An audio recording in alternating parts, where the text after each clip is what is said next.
fever's still coming back at night, just like before. But the dreams are getting worse. What do you mean by worse? They're getting more and more real. I can't run from them anymore. We need to fight Victor Strand and take his tower. Follow me! We only get one shot at this. What's your name? Madison. Not anymore.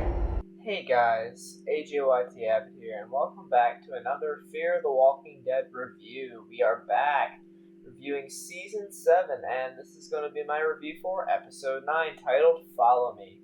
Now, if you are not caught up to Fear the Walking Dead Season 7, Episode 9, I suggest you get caught up because this review will contain some serious spoilers. Alrighty, so there is a lot of negative things being said about this episode, and I am here to try and defend it some. I know, I'll say it right off the bat, this episode is not the best. It's not written all that great, it's not, I don't know, when I immediately watched it, I did like it because I just love Alicia, and I am a simp for Alicia Debnam Carey, alright? I am sorry. I just am. But, nah, I mean, just the journey Alicia goes on in this episode, we've seen it so many damn times where she needs someone's help, she meets them, and then somebody dies, somebody, sacrifices themselves for her, gets eaten by walkers. We saw it in Season 6, really, when, Ed, the taxidermy guy, in Episode 7, he kidnaps Alicia. Although this guy in this episode didn't kidnap her.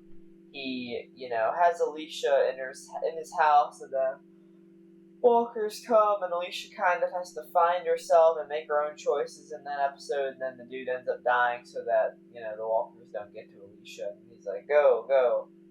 Yeah, basically that's what goes on in this episode, except for instead of walkers, it's Arno. Arno is on the run for Alicia. He's been chasing her. I don't know where the time is between episode 8 and this episode.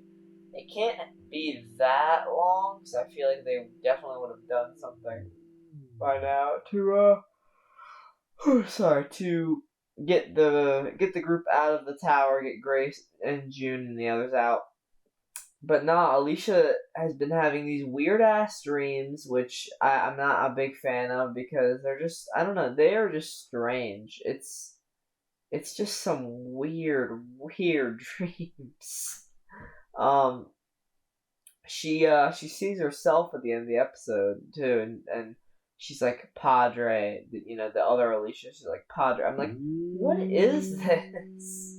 What am I watching right now? I mean, I love Fear the Walking Dead, but this second half, it's not off to an amazing start. I was definitely hoping for more, and I don't like these I don't know, these one character episodes, they aren't really amazing. They aren't the best. You get a good one every once in a while. I did enjoy Sarah's episode, with Josiah, and I enjoyed the one-off episodes for the different characters in Season 6 and 7. The first half of Season 7, but I don't know, this second half, because I have AMC Plus, so I've seen this episode and 710, and, not a huge spoiler alert here, but both episodes are focused on just one singular character, pretty much, with the exception of maybe 710, where you have Charlie and Howard's in the mix there, and June and John Dorie Sr.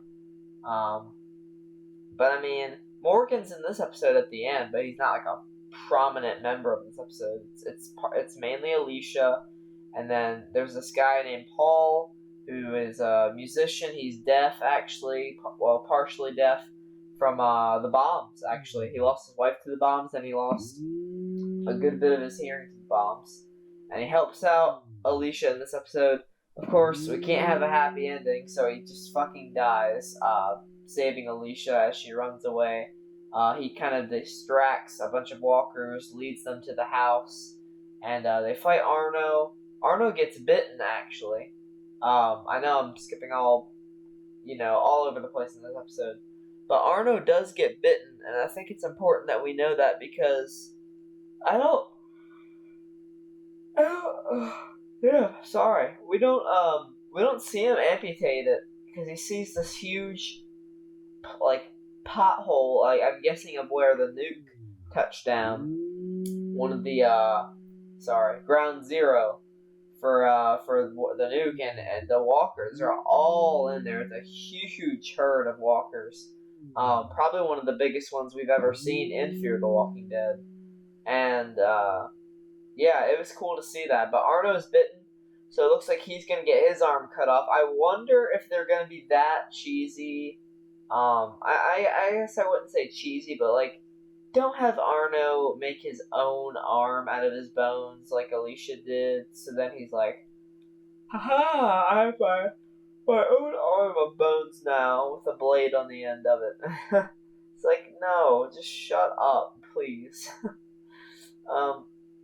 So yeah, this episode's mainly just Alicia bonding with a stranger once again, and the stranger dies, but she learns something from that stranger to kind of follow that voice that she's been hearing in her dreams.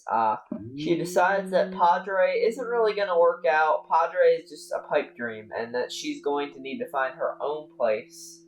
That's how we get that line from the trailer where she's talking to people. It's like, we have a place, but first we're going to need your help. So she's going to try and either take the tower for herself, or she's just trying to get Strand out of there. And she's trying to find another place for her people to be at, because the USS Pennsylvania isn't going to be the most stable home forever. We saw in Dead in the Water, it isn't the best place to be, in firefights or anything like that, because it's very close quarters. Riley was lucky enough to get out of there when he did, and that's special. So, yeah, Dead in the Water was something very special. If you haven't seen my reaction to that, go watch it. It was a hell of a time. It was probably one of my most favorite things we've gotten out of the Walking Dead universe as a whole for a few years now. It was really entertaining. I'm sorry for the yawning. I'm very tired, and I wanted to get this video out today because I'm also going to try and get 710's review out before the week is out, so then I can get 711's done next week. Because I have AMC Plus. Please, if you have the time or the money, go get AMC Plus. It's really, really worth it. You got Better Call Saul on right there. You got Killing Eve, the final season of that just wrapped up. I haven't watched it yet because I still need to watch all of Killing Eve, but I do plan on watching Killing Eve. I plan on watching all of Breaking Bad and Better Call Saul too in preparation for the final episode of that, where I hear that Walter White and Jesse Pinkman are going to show up. Sorry about that, the little AMC Plus ad in the middle of the review. But the episode isn't that good. It isn't that well written, is what I'm trying to say here. They kind of just go from place to place, and Arno shows up, and then they fight, and then walkers show up, and they fight them, or, yada, yada, yada. And then Alicia just learns to follow her own, decisions, which she's been learning for, the past, 2 seasons. It's the last, 2 or 3 seasons, really, since, season 4, man. She's been just on this path of, I need to find myself, and then, season 4, she's with Charlie, and Charlie changes her into a better person, kind of. And then season 5, she meets the kids, and then Wes, and then they change her for the better. And then season 6, like I said, she meets that taxidermy dude, Ed, and then he sacrifices himself, and then she gets away, and then she realizes, let's go to the stadium, and all this shit, and then all of that happened, and then with Teddy, and just a whole bunch of drama, and Will, of course, making her feel like a better person. It feels like a very rinse and repeat arc that Alicia has had for the past, 4 seasons. Not 4 seasons, sorry.